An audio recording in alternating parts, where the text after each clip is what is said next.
Hello, everyone. Good afternoon, and welcome once again to the Radical Edge of HR. And I am your host, Tanya Hawley. Almost forgot my last name. Yes, it's Holly. So happy to be with you once again on the Radical Edge of HR. And of course, this is where we discuss the hot topics. And today we've got another hot topic for you, and it is HR Professionals Burnout. And of course, we have an expert to discuss this. And I'm always so happy because I always learn so much from our guests. And once again, we have a wonderful guest today. Let me go ahead and introduce you to the expert of the hour. Welcome, Mr. Bryan Stephens. Welcome, Bryan. Hello, thank you. Good afternoon. Thank you so much for joining us today. We're so happy to have you. Thank you. Looking forward to discussing another hot topic with you because you are an expert in this. I am not, but I always look forward to learning. Well, thank you. Yeah, So, before we officially kick off another version of our show, could you please just tell everyone a little bit about yourself? sure. I am a licensed professional counselor in the state of Georgia. I have 30 years working in behavioral health. Mm. In addition to being a licensed professional counselor, I also have a lot of executive leadership experience, about 10 years of doing that, um, which is what prompted me to get my executive MBA, in Mm. addition to having my master's in psychology. So I did promise myself I was done going to school when I got the second degree. So right now I'm in private practice as a therapist. And I've also served in a variety of positions: clinical director, executive Mm. directors, CEO for an entire community behavioral health organization. So Wonderful. you can say I've kind of been around the block and done a number of things. Yeah. I'm very happy to be in private practice now and kind of out of some of the corporate um, forest, as it were. But I feel like I learned a lot when I was there. Yes, wonderful. A lot of knowledge in that, in what you just said, just Yeah. kind of the years and the experience. So, this is going to be a great topic for us to discuss today. So, let's go ahead and dive in. Okay. Thank you for that great introduction and telling us about yourself so everybody can see you have the foundation to discuss this. So, thank you for that. So, people talk a lot about burnout. So, before we dive into some of the other issues with it, hmm can you just tell everybody basically what is it? What is it, the definition of it? Oh, I like that. It's a good question. Yeah. So, looking at burnout, burnout is when we're not really able to function or perform or do whatever tasks or job we're trying to Mm, do, because we have just not really generally taken good enough care of ourselves. And mm, you can see burnout. And sometimes you also get what kind of in our profession we talk about compassion fatigue, which I think would be a symptom of burnout in human resources as well, okay. where you no longer I just don't care anymore. And a Okay. lot of times you care burnout then becomes characterized with I don't want to go into work, lack of interest, I'm just phoning it in. Mm-hmm. I'm kind of easily irritated. People might even say to you, "You just don't seem to be the person, the caring, engaged person you used to be." Mm, okay. And it primarily is caused because what we've done is we have become so frustrated with our jobs, or kind of that we've been ground down by what we've got to do, then have not engaged in self care, Mm-hmm. and taking and done what we've needed to do with self care, that Mm-hmm. we've just exhausted our resources and we haven't recuperated and recovered. Great. You know what word came to mind when you were describing that is imbalance. That you there's an imbalance in something going on. hmm It's all work and maybe other things are out of whack, not the personal time or family time or spiritual time. But it sounds like for a workplace burnout that it specifically is you've got some kind of imbalance going on. You're not balancing Yeah, things. I think that's a good way of looking at it. And one of the problems that highly conscientious people have is because if we have a high sense of conscientiousness, I want to be on task. I want to be able to do the Mm-hmm. work. I need to go do those things. Um, that can create a situation where we're conscientious about work, but we're not conscientious about taking care of ourselves. Mm, And as a result, um, we kind of get out there and do things that when we really needed to say no or we needed to pull back. And it's kind of ironic because we think about HR burnout. You think about a good human resources program is going to want to build in things right. into the system, including, hey, you need to take leave. You haven't taken leave in a year. We need, HR, it'd be an HR policy that says, no, we have mandatory leave for people to Mm, rest and recuperate. that's No, it. you're not um, irreplaceable. We can do without you for a while. But I think it's a lot like as a therapist, we can kind of help and talk to other people about those things. Okay. But then I know for me, I've got to watch my own need or my desire to be there for my clients. And the client says, "Hey, can I see you next week?" And my schedule's full, Oh, yeah. right? Well, okay, I might be able to work you in, but at some point, then that will degrade my ability to do what I need to do for everybody, Yes. right? Uh, So setting Yeah. those boundaries and setting those limits. And again, I think when you're HR is kind of it's kind of interesting in an organization because it's a service uh, to a whole bunch of people in the rest of the organization. Right. It's all service oriented for everybody from the person at the bottom of the food chain all the way up to the CEO. And I think service professionals really are at high risk of burnout. Mm. So, how does burnout affect workers in general? And we're going to talk about HR specifically Okay. momentarily, but how, in Yeah. general, how does it So affect in, so in general, what you see when somebody's burned out is you see a decrease in their you're going to see a decrease in their productivity. them? Mm-hmm. You're going to see a decrease in their engagement in their job. You're going to engagement with other employees. Somebody who's burned out may not do a whole lot until things are demanded of them. I can give an example of burnout in my case. So I was kind of second in command at an outpatient center. My boss was out on extended medical leave. We'd just been through a reorganization. Um, Three of the people that had been assigned under me for the first time ever as a manager, I've got three people assigned under me on my team, and they didn't like their new job role, and they all went and found other jobs or quit. Oh, So now I was responsible not only for my job as team lead, but for three other people, and I was trying to run the site as the kind of the assistant site director.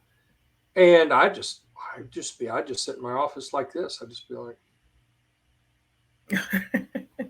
now if the phone rang or somebody knocked on the door, this is before email, so we didn't yes. have to respond to email. I'd leap into action. That was enough stimulation, right, to get me into action. I'd do Mm-hmm. something. And I still made sure we had the weekly staff meeting. And then I didn't do anything. I had periods Okay. of time where I just, you know, it was almost if I needed a higher level of stimulation to get through the burnout. Now it wasn't detected because the people on site, I kind of looked like I was running the site. My boss's boss worked off site. Mm-hmm. So nobody could really tell. And one of the chief problems with burnout is you generally don't know you're burnt out. It takes Okay. somebody else to tell you. And it Um, sounds like it can be hidden sometimes based on what you just said. You yes, People yes, may not see it at all if you're hiding behind some things. yeah, absolutely. Were people that you interact with, because my whole team was gone, so it was Mm-hmm. all second order. People who are burnt out can be more kind of cranky or temperamental or less helpful or less happy. So they Mm-hmm. may have teammates around them that say, "Hey, your personality has changed," or "Hey, what's going on?" In my case, those people who probably would have said that were all gone. Right. so so Right. it was an interesting scenario. Now I eventually got out of it. And my boss came back, and I got some people hired, Mhm. and just the overwhelming pressure to get everything done. Those things receded. and I was able to say, okay, kind of get back on my game, um, and Okay. get reengaged. So, are there any other signs? We kind of talked about this question already. Signs of Mhm. burnout that someone can watch for in someone else or in themselves. So, you kind of mentioned a few things. Is there anything else that comes to mind for signs? I think other signs of things that you might look for, could be change in. I mean, we talked about productivity, but also work quality. Okay. Does somebody's work quality suddenly drop off? Mm-hmm. Do you start seeing more use of sick leave? Mm-hmm. Right. So why is it I'm calling out sick more? And the person may legitimately feel sick, Right. but that could be their body saying, "Hey, we need a break," and we're not getting a break. Exactly. Yeah. When did they last take vacation? Mm-hmm. It's like, wait a minute, you haven't taken any time off in a year and a half. Maybe you need to. Well, I can't take time off. And I think that's the other thing is kind of the denial Mm-hmm. aspect. No, no, no, I can't leave. I got to be here. Um, what studies have shown is that if you don't get a break, your ability to perform just goes down and down and down. So there's lots of studies that show that when people come back from vacation, they have a burst of creativity. There's Mm-hmm. this period of time where they're better engaged in their job. It'd be Yeah. nice if corporations would pay attention to that. I think uh, I've got a friend that works in the creatively in computer game programming, and Mm-hmm. they do lots of time off. Mm. Now they have crunch time, right? They have that Right. programming. We're working 14-hour days for 3 weeks to get to launch, Oh, yeah. right? And we've gotten through launch, but we're off for 2 weeks at Christmas, Okay. right? So, So Brian, is there the statistic you just named? Is there a recommended time for people to take a vacation or take a break? Do they say you should have it every good. so many months or Yeah, I don't know that I've seen that. okay. Yeah, I'm just curious. obviously, there's some cultural differences. Yes. Productivity improvements within the United States and in Western Europe have been very similar over the past 50 years. In Europe, uh, culturally, they've decided to turn that into more time off.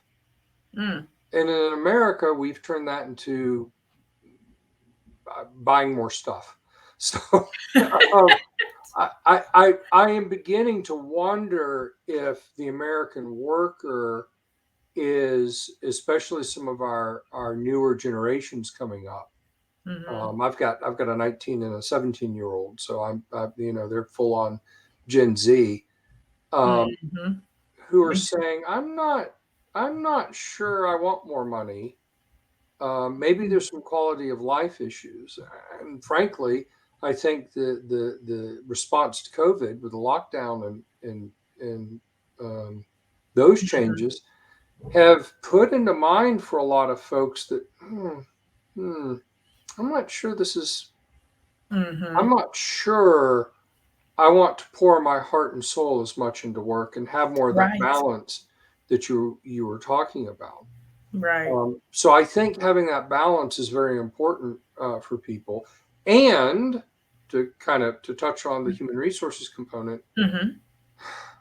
that's a challenge to kind of the primary responsibility of human resources to, and this is a former CEO talking. So what I want Okay. HR to do is find people. So maybe y'all may not all consider it primary, but it's like get me people. But it makes it harder to get people based upon the structure. Right? HR might come and say, "Well, I could find the people if you could pay them more, Right. or I could find the people if we could have a different Yes. lead structure." We have had those conversations right here on the Radical Edge. Yes. Right. Um, So I Terry. think those conversations have got to happen with upper management. Hmm.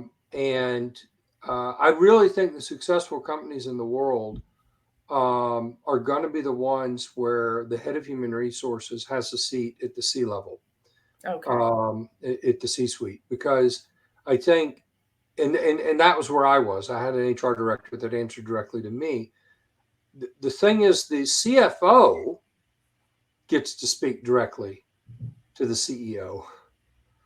Okay. I think if your head of human resources doesn't have a voice directly at the table to the CEO, that's maybe filtered through a Yeah. COO or some other position, or maybe even answers to the CFO. I've seen that model. Um, I think maybe that voice doesn't won't get heard as well. Right. Yeah, Um, absolutely. I so agree I with think that. that's going to be a challenge into the future, and I think it plays into human resources burnout because it can be very frustrating to be charged with solving a problem. Mm-hmm. I think this is common in human resources. Being charged with solving a problem like recruitment, like retention, like Mm-hmm. morale, and we don't have the tools that Right. we need, Or resources. Right. the resources Mm-hmm. to make it happen.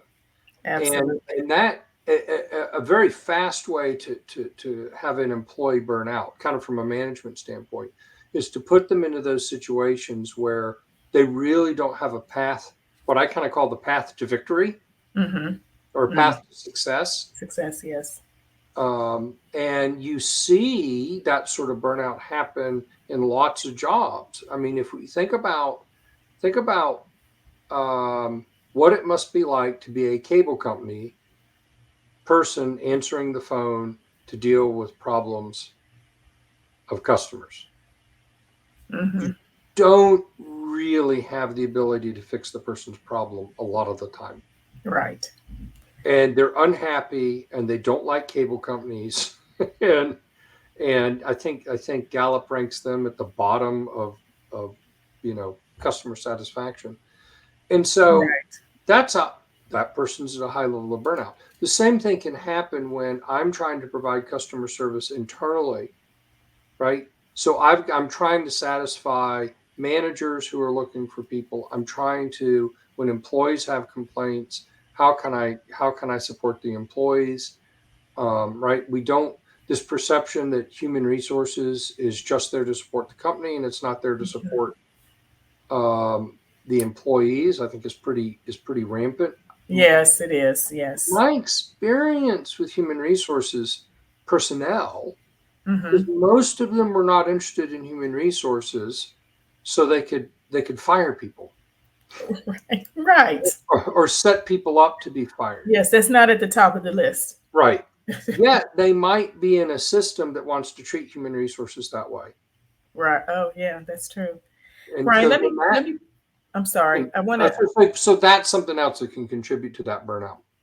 Right. You touched on quite a few things. I just wanted to make sure there's a couple more questions I want to make sure we get to. Well, absolutely. I didn't want to. Cut me off anytime you need to. I can go on for a while. But I'll this one. accept my love. Okay, no worries. No, you're fine. I just want to make sure we cover everything. But a question. I thought of a question for you. That's why I wanted to interrupt before we Okay. got too far away from it. I wanted to go back just a little bit because you were talking about Generation Z. Do you think, or do you know of if there's any way to see if um, people outside of Generation Z are suffering from burnout more, or certain generations or ages or anything like that have burnout, especially in the Mm, HR, the newer yeah, people in HR? that's a good question. I'm not aware of like a generational breakdown Okay, of of burnout. Um, my guess is, and Gen Z is really just kind of getting into the workforce and that's true. So you might have to go a trying step to beyond trying to them. figure out what they're doing. What I can say is the kind of the work model Hmm. um, has changed. So the idea that I'm going to go to work for a company, Hmm. right, and if I perform well and I kind of go above and beyond, that'll be good for my career path or my job, or I'll get Yeah, promoted. So I mean, I kind of think you kind of see this change. So the boomers are yeah. like, go work for the same people forever. For your whole career, you get up, they take care of you, you get a pension. I think kind of Gen Xers like me are like, well, that obviously isn't true. But Right. if I work hard, I had that side. If I work hard and I do the right thing, Hmm. I'll get promoted and things will work out. Well, I've also now as a middle-aged man been through, well, we're letting you go and we're good luck. Right. You know, All of that. Yes. now I'm in my own boss. So, sometimes he's okay and sometimes he's a task driver. I don't know what to say. But I think what's happened with the millennials and I think Gen Z is kind of moving in with this as well is a sense of I don't know how much loyalty I want to give my employer because I have no sense that my employer is going to have any loyalty to Yeah. me. Yeah. Exactly. And It's and great. I think that's what's even happened with the Gen Xers or the Gen Zers who were Hmm. raised by Gen Xers. So maybe our historic cynicism is spilled over onto them. Yes. No, talking to my kids, well, you talk about things like quiet quitting. My kids are like, why would I do one, right? In their generation, why would I do one bit more than what I'm paid to do? Right. I do what you pay me to do. That Yes. seems like a fair trade to me. Yeah. And That's interesting. We just had that topic yeah, last month. Quiet quitting. That's a hot topic too. We just discussed that. yeah.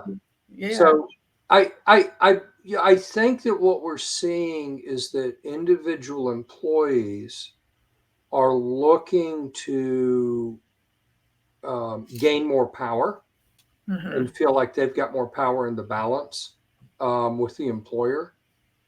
And I think that creates a different environment that maybe employers have been used to. Now, if we go into a big recession and there's high unemployment, there may be some things that change.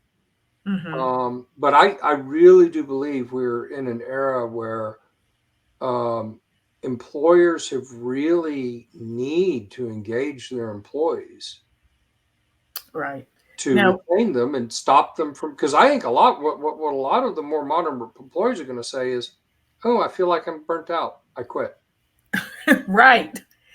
And so, with that in mind, and we've talked about quite a few of my questions. We hit on most of them actually, but Oh, okay. Well, but if someone finds the sales burnout, what are some of the things that they can do? Can you suggest anything they can do to help with it? oh, absolutely. Well, I think the first thing is try to recognize that you are burnt out. So if you have colleagues come up to you, you've got family I think works too much for you or something, um, try to listen to them, which Hmm. is hard to do. Well, I've got it all. No, I'm fine. I got it all figured out. This is all good, especially for us guys. We don't want to think that we're being beat down by the stress. Um, Right. men tend to be less balanced about work and life in general. Anyway, You said that I didn't. okay. Well, I am as a therapist. I sometimes speak uncomfortable truths. Yes. Oh, there you go. Yes, you have a pass because of Yes. your position. Yes. So I think the first thing is I got to be able to recognize I have burnout and Hmm. what might I do to change it. And that may hopefully is not immediately jumping to quitting, Mm, um, because that has its own right. fallout and issues. Ramifications. That Yes. may be needed. It may be the job is untenable, but I think there's a lot of steps before that. One of which is there some way that I can take a break or give myself a pause? Hmm. Is there something I need to do to get away? Have I um, uh, built? I hadn't taken a vacation forever. I need to do it. Have I created a situation that affects my own burnout in the sense of is there stuff I could delegate? That's good. Are there things that other people could do? Right. Um, I think that's pretty that can be pretty critical. Am I taking on things I don't need to be taking on? Hmm. I'm a big fan. So Gen Xer, I'm a fan of Stephen Covey, Hmm. um, Seven Habits Hmm. of Highly Successful People. Well, one of the things that I've used this with clients, I've used this in executive coaching, I use it as a manager, is the urgent and important matrix. And so for those of y'all that may not be familiar with it, it's basically a matrix with four quadrants. And you've got one up, top to bottom is important, and like left to right is urgent. And so you end up with four things. You end up with things that are urgent and important, things that are urgent and unimportant, things that are not urgent but important, and then things that are unimportant and not urgent. And what can Yes. happen with burnout is we might not be looking at the right quadrant. Um, Okay. you Very should good. never, if something's both unimportant and not urgent, ignore it. It's it's not worth any energy at all. That's right. Right? Something that's urgent or something that's not important or important but not urgent, Mm-hmm. right? That's will become urgent at some point. It's in the future. It's on your Can timeline, wait. Yes. right? You want to plan for it, but I don't. It's kind of like paying a credit card bill, right? Pay the credit Hmm. card bill when it's due, not right now today because it's making you anxious. Because you're just now what are you doing? Right. You're giving them your money too soon for them to spend. You could do something else with it. Then you have urgent but unimportant, or as I Right. like to call it, other people's crises. Oh, okay. And Yes, in that's this right. urgent but unimportant category, often I think this is a place where a lot of us, again, who are conscientious, get trapped we're Hmm. spending a lot of time trying to, oh, it's urgent. If it's all urgent, it must be important. And it's not. And you might not even be something you need to concentrate on. That's good. Yes, I'm glad you brought that up. I have to go back and revisit that book. It's been a while since I've Yeah. read it. And I'll say, as a parent, you run into this because how well your children are doing in school can be very urgent, but it's in fact not your task Mm, to that's fix. good. Very good. I So, wanted, so urgent and important is the quadrant you should spend your time in. And so if okay. I'm getting burnt out, I think figuring that out, what's on my plate, I've shrunk what's on my plate, that can help with the burnout. Thank you for that. We're almost out of time, Brian, but I want to get to one of the final questions real quick. Okay. And that is what are the steps that leadership can take to help support HR? Oh, that's great. Yeah. Well, I think the most important thing first off, leadership needs to actually listen to what HR has to say. So I kind of Mm, said it before. HR must have a seat at the leadership table in some way, shape, or that's good. fashion. I think that's very critical. I think it's important for leadership to support human resources in a way that they can be effective, and that means you've got to give them the tools, you've got to give them the resources. Yes. Now you may be limited as an organization in your resources, but leadership means engaging with those people and the creative problem solving of how they're going to do it, and listen to those creative ideas they have.